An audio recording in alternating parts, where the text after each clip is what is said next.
Social finance institutions aim to fund social projects.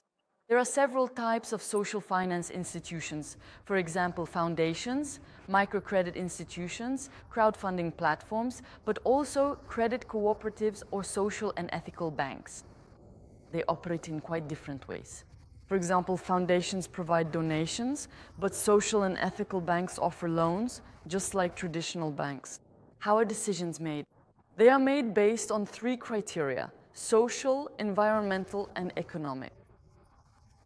Social finance developed in European countries around the 1980s, but it became much more popular starting in 2008, precisely following the economic crisis. Why? Because traditional banks went bankrupt during that period or suffered significant losses, whereas social banks, on the contrary, experienced considerable growth during that time.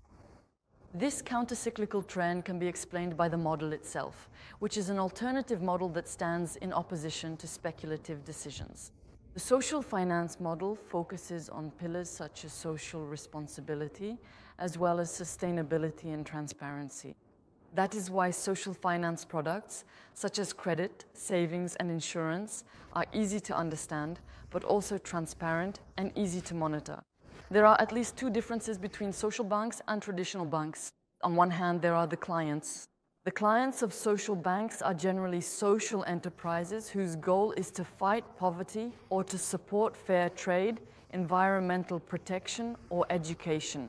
On the other hand, there are also the interest rates that social banks offer, which are generally lower than market rates. Why? Because the investors or funders of social banks are willing to accept lower returns in order to make it easier for social enterprises to access finance. Microfinance institutions aim to provide funding to people who are not accepted by traditional banks. For example, isolated women, immigrants, or people who are unemployed. All these people have viable projects, and that's why microfinance institutions will fund them. The differences between microfinance institutions and social banks are that microfinance institutions generally cannot offer savings products due to regulations, and also the clients of microfinance institutions are not necessarily social enterprises.